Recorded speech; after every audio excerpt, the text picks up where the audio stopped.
Welcome to the New Testament Closer Walk podcast from Walk Thru the Bible. This podcast is a daily adventure that will guide you on a life-changing journey through the New Testament in 1 year. Join us every day as we listen through the entire New Testament, along with a short devotional and thoughts from great Christian leaders of the past that will help bring the New Testament alive for you today. It's a closer walk with Jesus through God's Word. For more free resources, including a daily worship from the Heart text, go to walkthru.org/ntpod.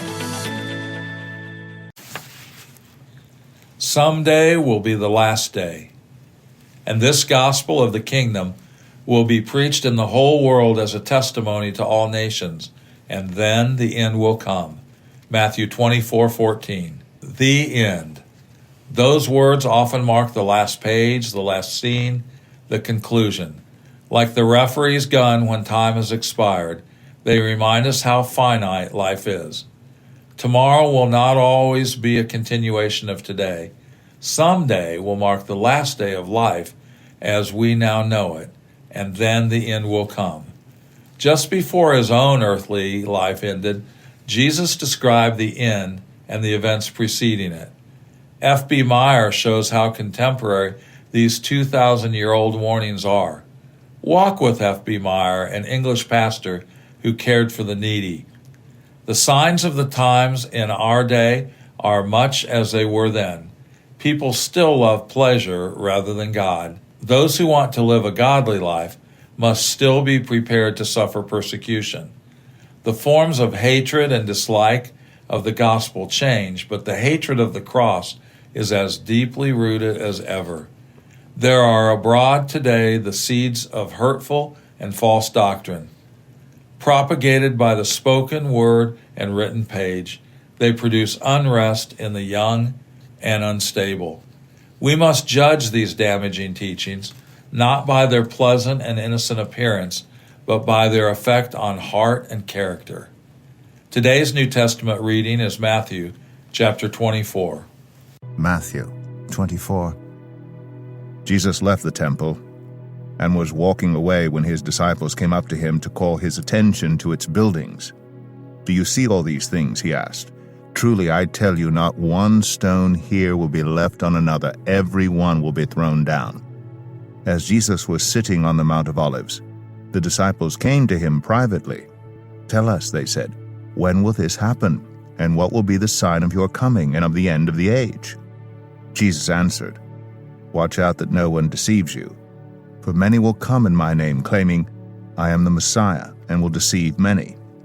You will hear of wars and rumors of wars, but see to it that you are not alarmed. Such things must happen, but the end is still to come. Nation will rise against nation, and kingdom against kingdom. There will be famines and earthquakes in various places. All these are the beginning of birth pains. Then you will be handed over to be persecuted and put to death, and you will be hated by all nations because of me. At that time many will turn away from the faith and will betray and hate each other. And many false prophets will appear and deceive many people. Because of the increase of wickedness, the love of most will grow cold. But the one who stands firm to the end will be saved. And this gospel of the kingdom will be preached in the whole world as a testimony to all nations, and then the end will come. So when you see standing in the holy place the abomination that causes desolation spoken of through the prophet Daniel, let the reader understand. Then let those who are in Judea flee to the mountains. Let no one on the housetop go down to take anything out of the house. Let no one in the field go back to get their cloak. How dreadful it will be in those days for pregnant women and nursing mothers. Pray that your flight will not take place in winter or on the Sabbath, for then there will be great distress, unequaled from the beginning of the world until now, and never to be equaled again. If those days had not been cut short, no one would survive. But for the sake of the elect, those days will be shortened. At that time, if anyone says to you, 'Look, here is the Messiah,' or 'There he is,' do not believe it. For false messiahs and false prophets will appear and perform great signs and wonders to deceive, if possible, even the elect. See, I have told you ahead of time. So if anyone tells you, 'There he is, out in the wilderness,' do not go out. Or, 'Here he is, in the inner rooms,' do not believe it. For as lightning that comes from the east is visible even in the west, so will be the coming of the Son of Man. Wherever there is a carcass, there the vultures will gather. Immediately after the distress of those days, the sun will be darkened, and the moon will not give its light. The stars will fall from the sky, and the heavenly bodies will be shaken. Then will appear the sign of the Son of Man in heaven, and then all the peoples of the earth will mourn when they see the Son of Man coming on the clouds of heaven with power and great glory. And he will send his angels with a loud trumpet call, and they will gather his elect from the four winds, from one end of the heavens to the other. Now, learn this lesson from the fig tree. As soon as its twigs get tender and its leaves come out, you know that summer is near. Even so, when you see all these things, you know that it is near, right at the door. Truly, I tell you, this generation will certainly not pass away until all these things have happened.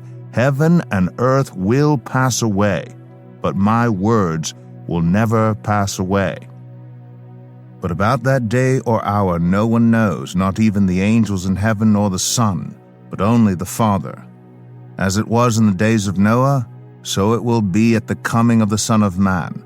For in the days before the flood, people were eating and drinking, marrying and giving in marriage, up to the day Noah entered the ark.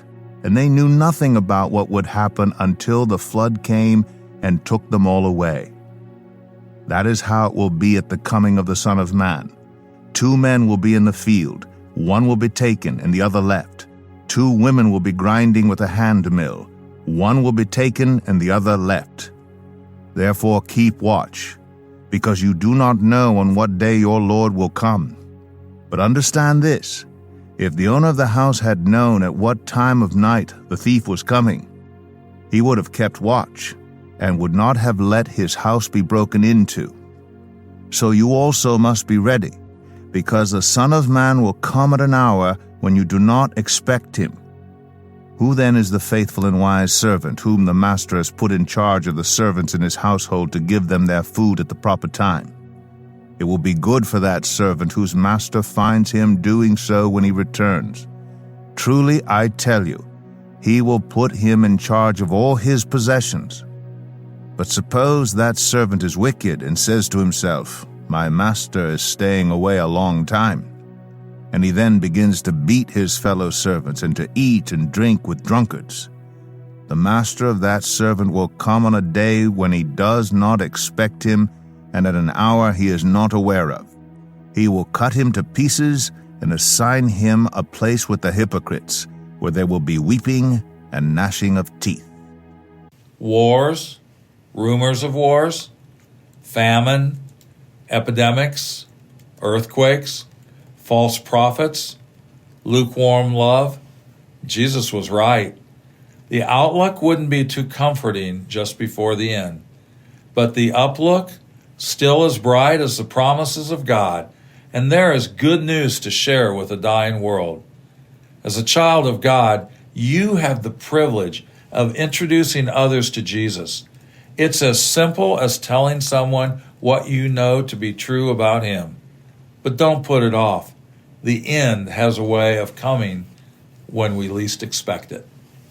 Thank you for joining us today. Make sure you subscribe so you don't miss a single episode as we take a closer walk through the New Testament in 1 year. For more free resources, including a daily worship from the heart text, go to walkthru.org/ntpod. That's walktru.org/ntpod. Walk through the Bible. Take a walk, change the world.